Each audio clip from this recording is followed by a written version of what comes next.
अस्सलाम वालेकुम। तुर्क सदर का ईसाइयों के 1500 साल कदीम मुकद्दस चर्च को मस्जिद बनाने का ऐलान सल्तनत उस्मानिया की बुनियाद रख दी।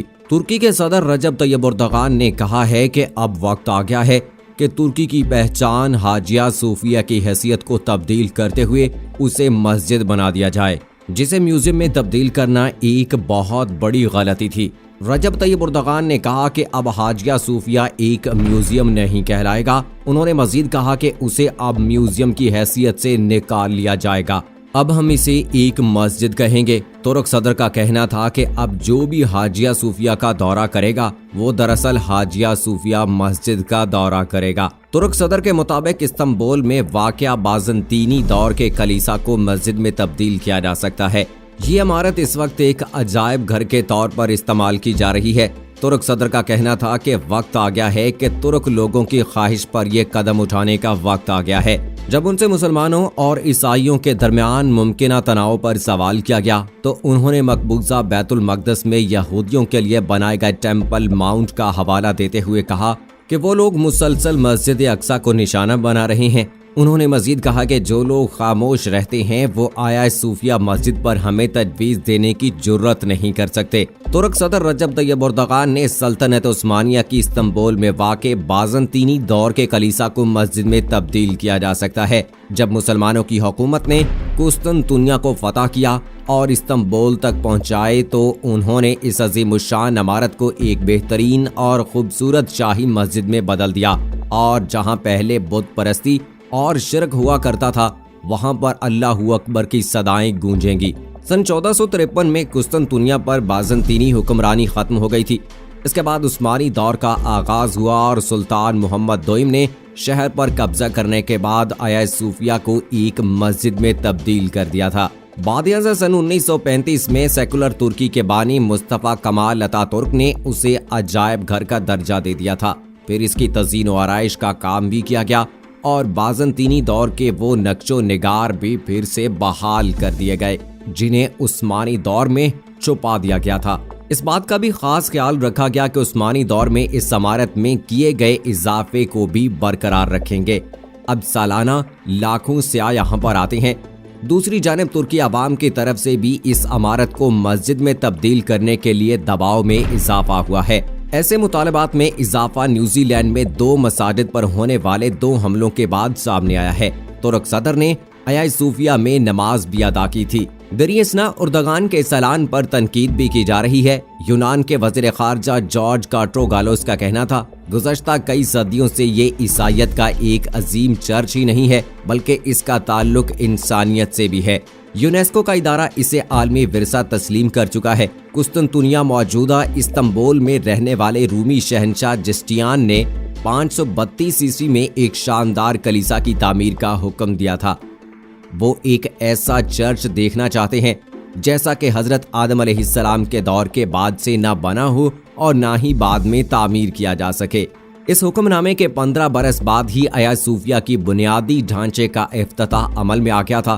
तकरीबन 1000 तक ये मसीही दुनिया का सबसे बड़ा कलीसा था। शहंशाह जस्टिनियान कुस्तुनतुनिया में हाजिया सूफिया आया सूफिया की तामीर में 150 टन सोने की मालियत के बराबर पैसा खर्च किया था। तब कुस्तुनतुनिया बाज़ंतीनी सल्तनत का दारुल हुकूमत भी था। आबनाए बासफोर्स पर वाक़े इस शहर का मौजूदा नाम इस्तांबुल है। आया सूफिया को चर्च ऑफ विजडम भी कहा जाता है। 7वीं सदी के तकरीबन तमाम ही शहंशाहों की ताजपोशी इसी कलीसा में हुई थी। सूफिया की तारीख ये है कि बाज़ंतीन मसीही सल्तनत के दौर में 6वीं सदी ईस्वी में तामीर किया गया था। फिर यही तारीखी इमारत तवील अरसे तक यूनानी ऑर्थोडॉक्स कलीसा की रूहानी ताकत का सरचश्मा भी रही थी। कई सदियों तक मसीहियत की यूनानी ऑर्थोडॉक्स शाख का रूहानी मरकज बने रहने के बाद 1453 में उस्मानी मुस्लिम हुक्मरानों ने जब इस्तांबुल को फतह किया था तो साथ ही आया सूफिया की हैसियत को तब्दील करते हुए उसे एक अजीमुशान शाही मस्जिद में बदल दिया गया था। सल्तनत उस्मानिया के खात्मे के बाद सेकुलर तुर्क रियासत की बुनियाद रखी थी तो 1935 में हाजिया सूफिया को एक म्यूजियम का दर्जा दे दिया गया था। तकरीबन 1000 साल तक ये मसीही दुनिया का सबसे बड़ा कलीसा था। DW.com उर्दू वेबसाइट के मुताबिक حاجیہ صوفیہ آج بھی استنبول کی ایک ایسی تاریخی پہچان ہے جس نے گزشتہ کئی صدیوں کے دوران مختلف مذاہب سے تعلق رکھنے والے حکمرانوں کے ادوار میں کئی مختلف عہد اور بہت سے مذہبی، ثقافتی اور تاریخی اتار چڑھاؤ دیکھے ہیں۔ ترکی کا شہر استنبول دنیا کا واحد شہر ہے جو دو بر اعظموں یعنی ایشیا اور یورپ کے درمیان واقع ہے۔ استنبول میں روایتی اور جدید طرز زندگی کے عنصر نظر آتے ہیں، تاہم مذہبی اور سیکولر طرز زندگی اس شہر کی زینت ہے۔ کثیر الثقافتی روایات کا جادو شہر استنبول کی روح سے جڑا ہے۔ اب 31 مارچ کے روز ایک آرٹ فیسٹیول کے افتتاح کے موقع پر ترک صدر رجب طیب اردوغان کی طرف سے صدیوں پرانی اسی عمارت میں قرآن کی تلاوت اس لیے ایک بڑی خبر بن گئی کہ جدید ترکی کے بانی کمال اتا ترک نے جب سلطنت عثمانیہ کے خاتمے کے بعد سیکولر ترک ریاست کی بنیاد رکھی تھی تو 1935 میں حاجیہ صوفیہ کو ایک میوزیم میں، جس کا اب قانوناً کسی بھی مذہب سے کوئی تعلق نہیں ہے، کچھ لوگوں کی طرف سے کہا جا رہا ہے کہ صدر اردوغان کو وہاں اپنے خطاب کے دوران قرآن کی تلاوت نہیں کرنی چاہیے تھی تاکہ اس کی عمارت کی لادین شناخت برقرار رہتی۔ ایسوسی ایٹڈ پریس کے مطابق اس پس منظر میں یہ بات بھی اہم ہے کہ ترکی میں گزشتہ کئی برسوں سے صدر اردوغان کی قدامت پسند سیاسی جماعت حکومت میں ہے جو واضح طور پر اسلام کی طرف جھکاؤ رکھتی ہے، اور انقرہ حکومت میں کئی بار اس موضوع پر بحث بھی ہو چکی ہے کہ حاجیہ صوفیہ کو دوبارہ ایک مسجد میں بدل دینا چاہیے۔ اس سلسلے میں یونان کی طرف سے، جس کے کئی مختلف تاریخی، سیاسی اور مذہبی عوامل کے باعث ترکی کے ساتھ اختلافات صدیوں پرانے ہیں، اس الزام کے ساتھ باقاعدہ احتجاج بھی کیا گیا ہے کہ ترک حکومت کی طرف سے حاجیہ صوفیہ کو مسلم مذہبی حوالے سے استعمال کرنے کی کوشش کی جاتی ہے۔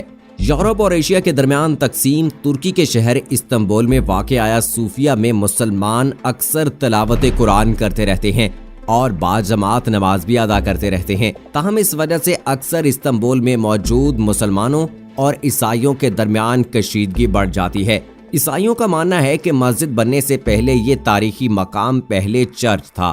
اس عمارت کی سیکولر حیثیت تمام مذاہب سے تعلق رکھنے والے افراد کو اجازت دیتی ہے کہ وہ یہاں آ کر 6 صدی کے اس عظیم شاہکار سے لطف اندوز ہو سکیں۔ مصطفیٰ کمال کا کہنا ہے کہ یہ تمام مذاہب کا مشترکہ ثقافتی ورثہ ہے۔ اب ناقدین کا کہنا ہے کہ ترکی کے صدر رجب طیب اردوغان کے برسر اقتدار جماعت ترکی اس علامت کو ایک مسجد میں تبدیل کرنا چاہتی ہے۔ گزشتہ برس ایک نمائش کے آغاز پر اس عمارت میں 85 برس بعد پہلی مرتبہ قرآن کی تلاوت کی گئی تھی۔ ناقدین کے مطابق اس مرتبہ رمضان میں ترک حکام اس سے بھی ایک قدم آگے گئے ہیں۔ ملکی مذہبی چینل دینیات ہر روز ایسی نشریات دکھا رہا ہے جس میں ملک کا ایک مشہور عالم اس عمارت میں تلاوت کرتا ہے۔ سرکاری سطح پر حاجیہ صوفیہ میں عبادت کرنے کی اجازت نہیں ہے۔ سن 2006 میں اس وقت کے پاپائے روم بینڈکٹ چارلس نے بھی حاجیہ صوفیہ کے دورے کے دوران اس حکم کی پابندی کی تھی، لیکن اناطولیہ کے مسلمان نوجوان اسے دوبارہ مسجد میں بدلنے کے لیے کوششیں کر رہے ہیں اور اس سلسلے میں انہوں نے 15 ملین سے زائد دستخط بھی اکٹھے کر رکھے ہیں۔ دوسری جانب قدامت پسند مسیحی بھی حاجیہ صوفیہ کی ملکیت کے حوالے سے دعوے کر رہے ہیں۔ ان کا ایک طویل عرصے سے مطالبہ ہے کہ حاجیہ صوفیہ کو مسیحی عبادات کے لیے دوبارہ سے کھولا جائے۔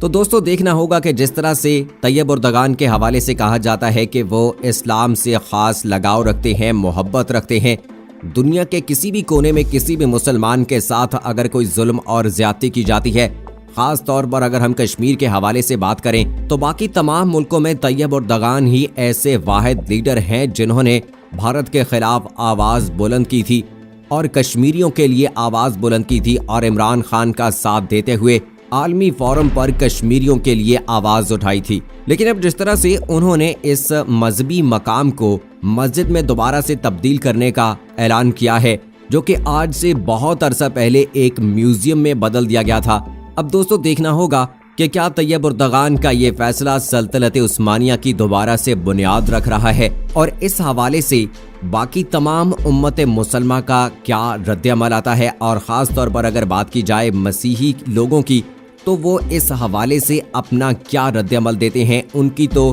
یہ ڈیمانڈ ہے کہ اس میں دوبارہ سے ان کو عبادت کرنے کی اجازت دی جائے और इसे एक बड़ा चर्च बनाया जाए, लेकिन वहीं तैयब एर्दोगान इस्लाम से मोहब्बत रखने की वजह से इसको मस्जिद में तब्दील करना चाहते हैं और यहीं पर उन्होंने 85 साल के बाद कुरान पाक की तिलावत भी की थी। तो दोस्तों, हम तैयब एर्दोगान के इस कदम को सराहते हैं और उनकी हमायत का ऐलान करते हैं। और जितने भी लोग इस वक्त तुर्की से और तैयब एर्दोगान से मोहब्बत करने वाले हमें देख रहे हैं, कमेंट बॉक्स में अपनी मोहब्बत का इजहार जरूर कीजिएगा और अगली वीडियो तक मुझे इजाजत दीजिए। फी अमानिल्लाह।